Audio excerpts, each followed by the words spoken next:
is Tom Hansen. Surname is spelled Hanson. I am a staff sergeant with the Calgary Police Drug Unit.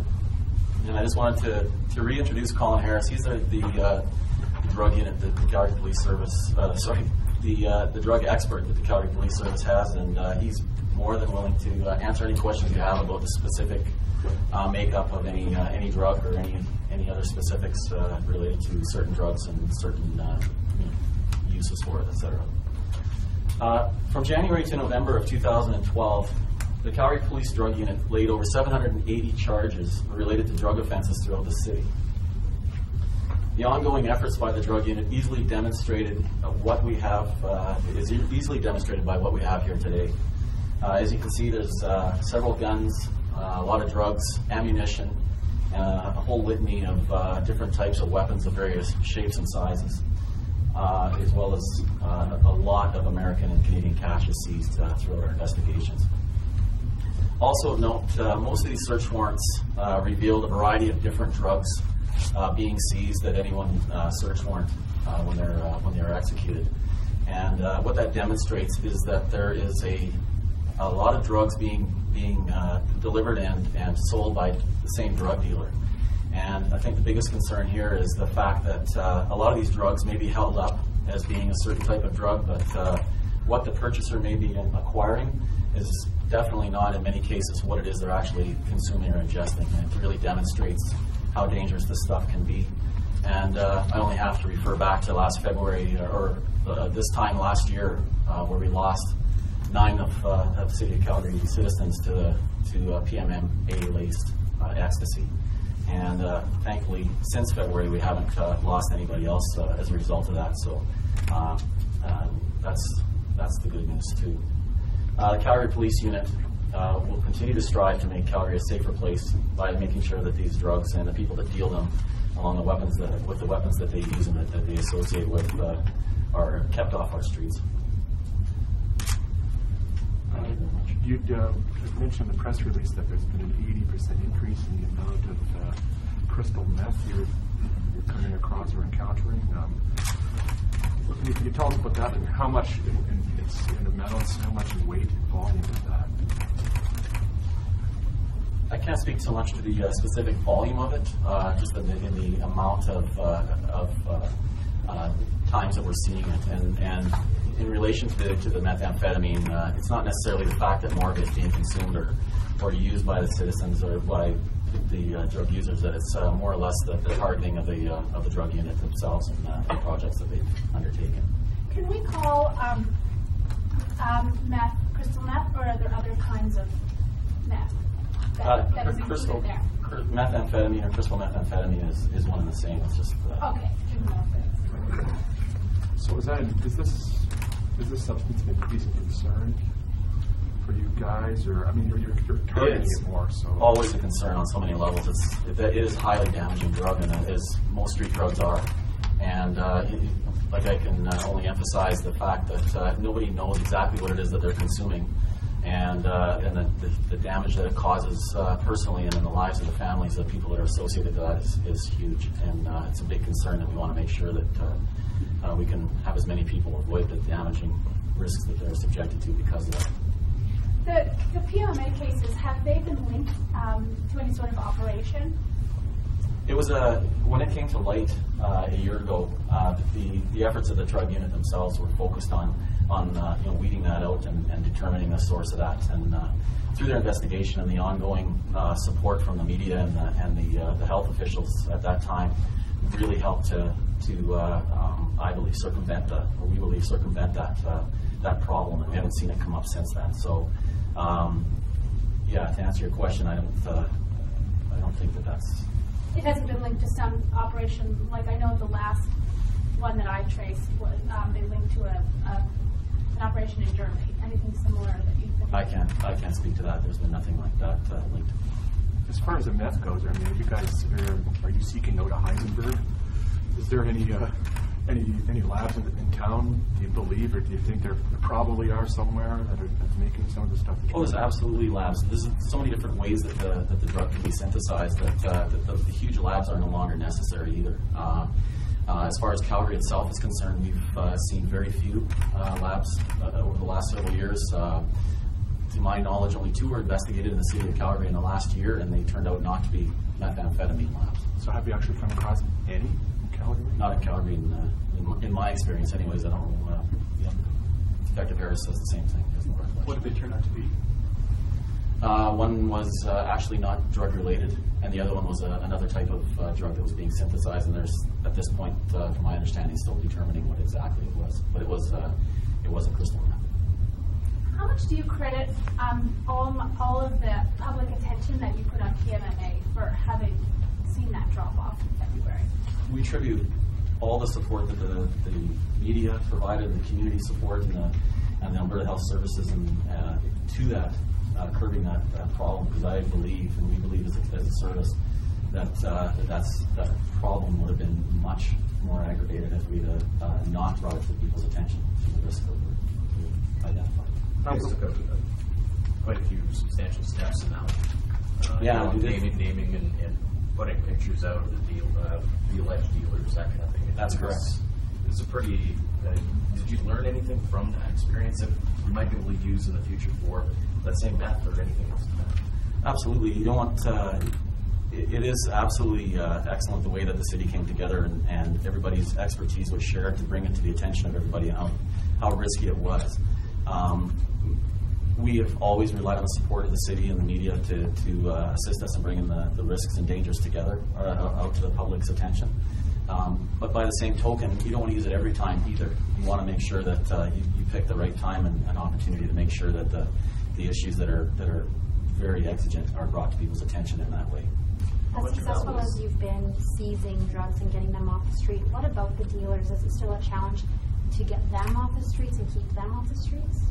It's a highly lucrative business, and the problem is people are attracted to the money, and in certain communities or in certain groups, it's a prestigious occupation, and they like to be perceived as that living that lifestyle, and it's our motivation to make sure that it is that we de-escalate that aspect of it, and we emphasize how dangerous it is, that lifestyle, that what they're introducing to the community is highly risky, and we want to make sure that everybody understands that it's very dangerous, and the stuff that they're holding out is extremely dangerous. Do you see the same guys on the street time and time again? Yeah, certainly we do. We arrest these guys and they go to court, and sometimes they're convicted and they spend some time in jail. Sometimes they don't spend as much time in jail as they deserve to. But there's always somebody willing to take their place as well. When you see the marijuana being legalized in Colorado and Washington State, do you feel like you're being undermined in any way? That maybe even some of the work that you're doing is on the way to becoming obsolete, at least some of it? I don't think that it'll ever be obsolete.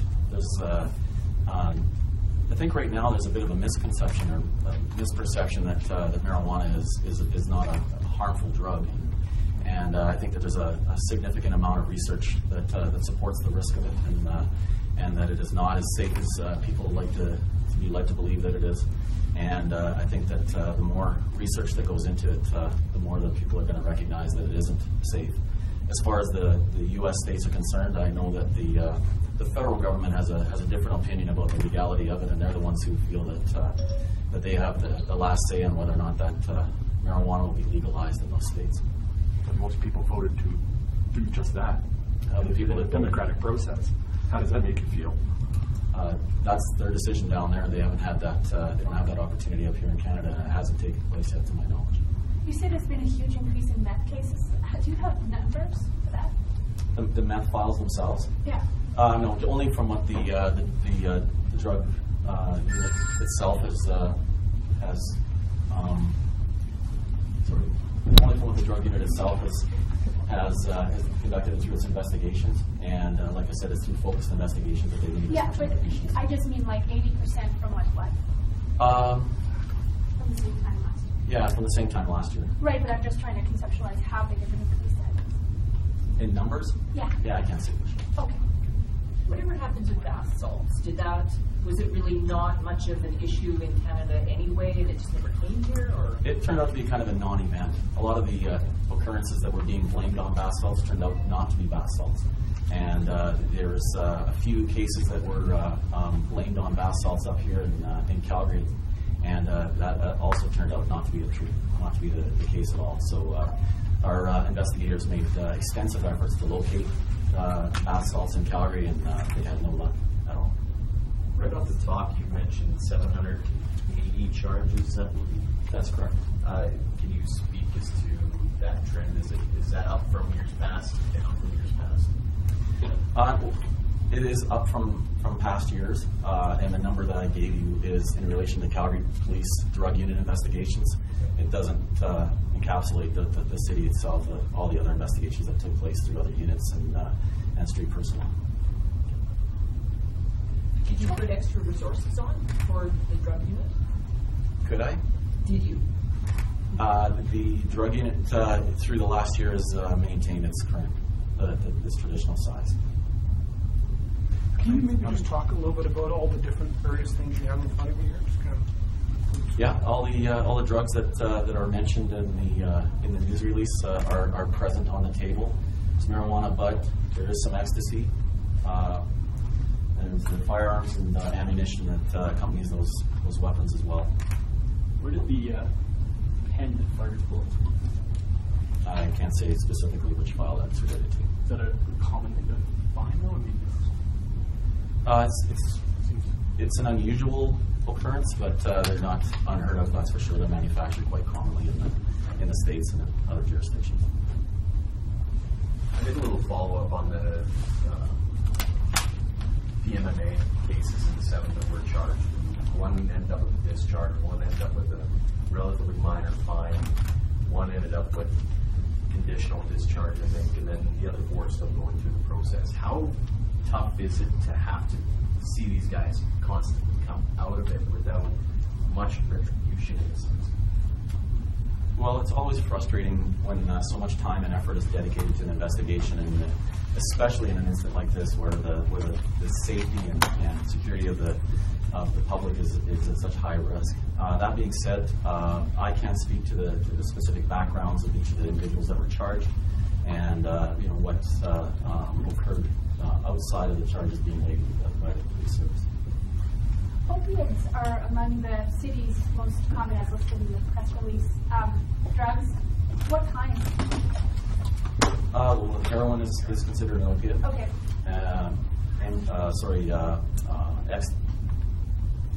Morphine, Oxycontin is also considered. So those are like kind of just generally, sort of, loosely speaking, the most common ones? Yes, they are. They're prescribed drugs primarily for pain and for other. Will there be, you mentioned targeted investigations to kind of keep those numbers that we've been hearing.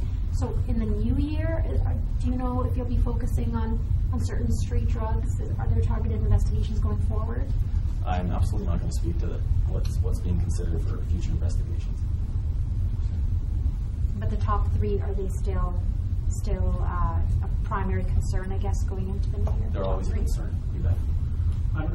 Excuse me, I don't know if you have the past cases in front of you, but it said also in the press release that marijuana, cocaine, and opiates are what remain the top 3 drugs. Has that been the same, not only in 2011, but how far, does that go far back for quite some time for being the top 3? You know what, from my understanding and from my experience, that's always been the case. They've always been in that position. Good. Do you guys have any specific questions for Detective Harris about drugs, effects on people, position? Good. Thanks, sir. Thank you.